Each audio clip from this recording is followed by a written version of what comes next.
சொல்றாரு ஆமா ஆமா பத்திரிகையாளர் இதுவரைக்கும் அரசியல் கட்சி ஆரம்பிச்சது பத்திரிகையாளரே பார்க்கல. பத்திரிகையாளரே பார்க்காத மோடியோட கூட்டணி வச்சிருக்காங்களே ஏடிஎம்கே. 11 வருஷம் பிரைம் மினிஸ்டர். அவரும் ஒரு பத்திரிகையாளர் கூட்டம் நடத்த சொல்லுங்களேன் மோடியை தமிழ்நாட்டுக்கு வரப்ப. சரி எம்சிஆர், இதுல ஒரு கேள்வி கேட்கணும் உங்களை. இப்போ வந்து என்டிஏ அப்படின்னு ஒரு பேனர் இருக்கு. நெக்ஸ்ட் என்டிஏ கவர்மெண்ட் அப்படின்னு தான் பேசுறாங்க. அது பிரதமர் மோடி, அமித்ஷா, பியூஷ் கோயல் மட்டும் இல்லை, தினகரன் உட்பட அதிமுக ஆட்சின்னு அவர் சொல்லலை, தேசிய ஜனநாயக கூட்டணி ஆட்சின்னு தான் சொல்கிறாங்க. ஸோ என்டிஏன்ற ஒரு அம்பரல்லாவுக்குள்ளே இருக்கிறதுன்றது ஏடிஎம்கேக்கு ஒரு நெகட்டிவ் ஆகுதா? ஏன்னா முதலமைச்சர் ஸ்டாலின் அவர்களும் என்டிஏ மையப்படுத்தி பிஜேபியை மையப்படுத்தி தான் ஏடிஎம்கே அட்டாக் பண்ணுறாரு. விஜயும் ஏறத்தாழ அந்த இடத்துக்கு தான் நகர்ந்து வந்திருக்கிறாரு. இதில் ரெண்டு விஷயம் இருக்குது. ஒன்று வந்து இவங்க அதிமுக எடுத்த முதல் முடிவு, அதாவது என்டிஏவுக்கு திரும்ப போகிறதுங்கிறது அதோட சரிவு. ஏன்னா அவங்க இந்த சமயத்தில் அசம்பிளி எலெக்ஷனுக்கு அதுக்கு திரும்பவும் கை கொடுக்காது. அதுதான் யதார்த்தம். அடுத்தது என்னன்னா, என்டிஏ கூட்டணியில் இருக்கிற ஒவ்வொருத்தரும் they are working at cross purpose. ஒவ்வொருத்தருக்கும் தனி அஜெண்டா தான் இருக்குது.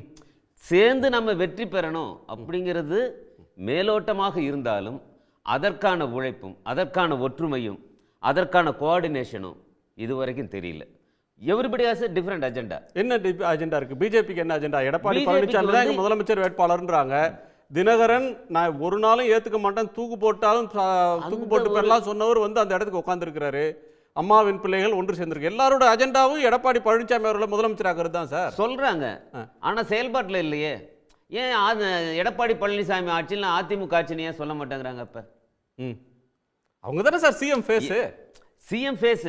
ஆனா ஏடிஎம்கே ஆட்சின்னு சொல்ல மாட்டேங்கிறாங்களே, என்டிஏ ஆட்சின்னு தானே சொல்றாங்க. பிரதமரோட பேச்சிலேயே ஒரு என்ன அந்த ஒரு ஆத்மார்த்தமான ஒரு இது பார்க்க முடியல. ஏதோ ஒரு வந்தோம் ஒரு பேச்சு அப்படிங்கிற மாதிரி தான் இருந்தது. ஸ்கோப் இல்லைன்னு நினைக்கிறாங்களா? ஸ்கோப் இல்லை. மோடி என்ன நினைக்கிறாரு? எடப்பாடி சீஃப் மினிஸ்டர் ஆக்கணுங்கிறது என்ன, எனக்கு என்ன தலைவிதியா? என்ன 2024 நீ கால வாரணல்ல? எப்படி அந்த அளவுக்கு முழுமனதான் அந்த கட்சி வேலை செய்யும்? அந்த கட்சிக்கு தனக்கு இந்த இடத்துல வந்து ஃபுட் பிரிண்ட் அதிகமாகணும். பிஜேபிக்கு மற்றவங்களுக்குலாம் வந்து தங்களோட பொலிட்டிக்கல் ரெலவன்ஸை பார்த்துக்கணும், அவ்வளவுதான். எடப்பாடி சீஃப் மினிஸ்டர் ஆக்கணுங்கிறது வந்து தினகரனுக்கு வந்து நிச்சயமா கிடையாது. மற்றவங்களுக்கு ஒரு புது பெர்ஸ்பெக்டிவ் தர்றீங்க. அன்புமணிக்கும் அப்படி இருக்கான்னு தெரியல. அன்புமணிக்கு அது கிடையாது. ஏன்னா அவருக்கு வந்து அந்த 10.5% கொடுத்த அந்த எடப்பாடி அப்படிங்கிறத வச்சு அவர் தன்னோட பொலிட்டிக்கல் ரெலவன்ஸையும் அந்த குடும்ப அந்த இப்போ இது யாருமே 10.5 பத்தி பேசுறது இல்லையே சார். இப்போ வந்து 10.5 மீண்டும் கொண்டு வருவேன்னு சொன்னாதான் கூட்டணின்னு அன்புமணியும் சொல்லல. 10.5 நான் தர்றேன்னு ப்ராமிஸ் பண்ணி இதுவரையும் எடப்பாடியும் பேசல. அதை நம்பிதான் வன்னியர்கள் தனக்கு ஓட்டு போடுவார்னு எடப்பாடி நம்புறார். ஏன் அதை பேசாம இருக்கிறாங்க? இப்போ அதை பேச வேண்டிய அவசியம் இல்லை அவங்களுக்கு. அது பேசினாக்க இவங்க தரப்போறது இல்லை. ஏன்னா சுப்ரீம் கோர்ட் இது பண்ணிருச்சு. அதை தான் வந்து திமுகவுக்கு எதிராக திருப்பி பார்த்தாரு அன்புமணி. அது வந்து அவர் மேலே தான் திரும்ப பூமராங் ஆனது.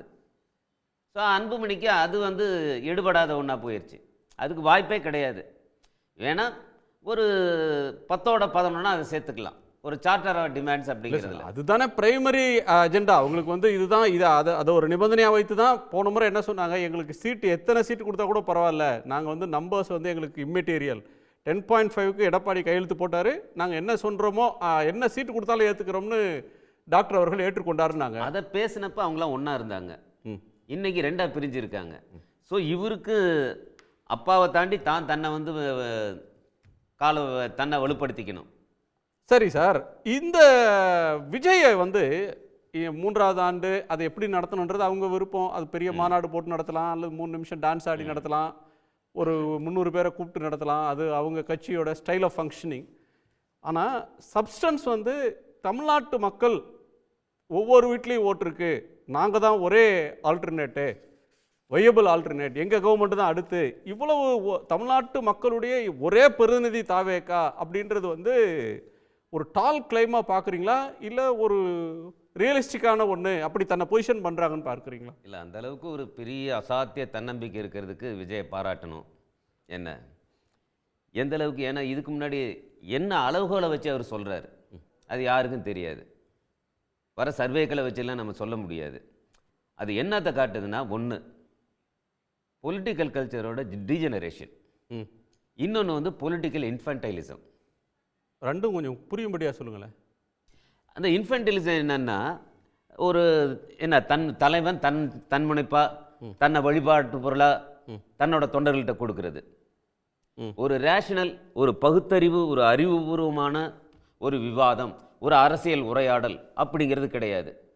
எதிரியை சகட்டு மேனிக்கு போட்டு அடி, என்ன ஒரு இமோஷனலாக இது பண்ணு, அறிவுபூர்வமாக உன் கேடரை நீ சிந்திக்க வைக்கிறது இல்லை, அவனை எஜுகேட் பண்ணுறது இல்லை, சிந்திக்க வைக்கிறது இல்லை. இந்த அரசியல் உரையாடல் வந்து என்ன ஆகுதுன்னா குழாயடி சண்டை மாதிரி இறங்கி போகுது. அதை தான் விஜய் செய்கிறார். இந்த தீய சக்தி தூய சக்தின்னு சொல்கிறது இருக்கு இல்லையா, அது வந்து ரொம்ப ரொம்ப அரசியலை சிம்பிளிஃபை பண்ணுறது. குட் வர்சஸ் பேட், ஏதோ சினிமாவில் வில்லன் ஹீரோ அந்த மாதிரி. அது வந்து அரசியல் கலாச்சாரத்தோட இப்போ வந்து செங்கோட்டையன் தூய சக்தி, இவர் ஆதவ அர்ஜுனா தூய சக்தி, நிர்மல் தூய சக்தி, இப்போ எல்லாம் யாரெல்லாம் கூட இருக்காங்களோ எல்லாமே தூய சக்தி லிஸ்ட்ல வந்துருவாங்கல்ல. இல்லை பிஜேபி எப்படி ஒரு வாஷிங் மிஷினோ அந்த மாதிரி விஜய் ஒரு வாஷிங் மிஷின் இவங்களுக்கு. பிஜேபியில் சேர கரப்ட் ஆட்கள் எல்லாமே வந்து புனிதர்கள் ஆகிடுவாங்க. விஜயோட சேர்ற கரப்ட் ஆட்கள் எல்லாமே இல்லைன்னா அவங்க மேலே அலிகேஷன் இருந்தாலும் அவங்க வந்து தூயவர்கள் ஆகிடுவாங்க. செந்தில் பாலாஜி அந்த மாதிரி நாங்கள் அதை சொல்லவே கிடையாது. எல்லா கட்சியிலையும் விமர்சனம், அவர் மாதிரி அவரும் புனிதவராயிட்டார். எல்லா கட்சியிலையும் விமர்சனம் உண்டு. ஆனால் நான் தான் தூயவன் அப்படின்னு சொல்லிக்கிறதுல தான் பிரச்சனை இருக்கு. நான் தூயவன், நீங்க எல்லாம் மோசம் அப்படிங்கிறப்ப நீங்க வந்து சினிமாவில் வில்லன் ஒரு கதாநாயகன் ரொம்ப ரொம்ப சிம்பிளிஃபை பண்றீங்க. இன்னைக்கு மோசமா இருக்கிறதுனால தான் இந்த நிலைமை. இன்னைக்கு இருக்கிற அந்த மோசமான நிலைமைக்கு தான் இன்னைக்கு நாங்க வந்திருக்கோம். தீர்வு அரசியலை நோக்கி நாங்க வந்திருக்கோம். உண்மையிலே தோழரே, நீங்க சொல்றது நல்லது. இந்த மாற்றணும். ஆனா மாற்றுவதற்கான உரையாடலை நீங்க வைக்கிறீங்களா, அதுதான் கேள்வி. இருக்கிறத இன்னும் சீரழிவுக்கு கொண்டு போற உரையாடலை தான் நீங்க கொண்டுட்டு வரீங்க. அதுதான் பிரச்சனை. உடனுக்குடன் செய்திகளை தெரிந்து கொள்ள சன் நியூஸ் பெல் ஐகானை கிளிக் பண்ணுங்க.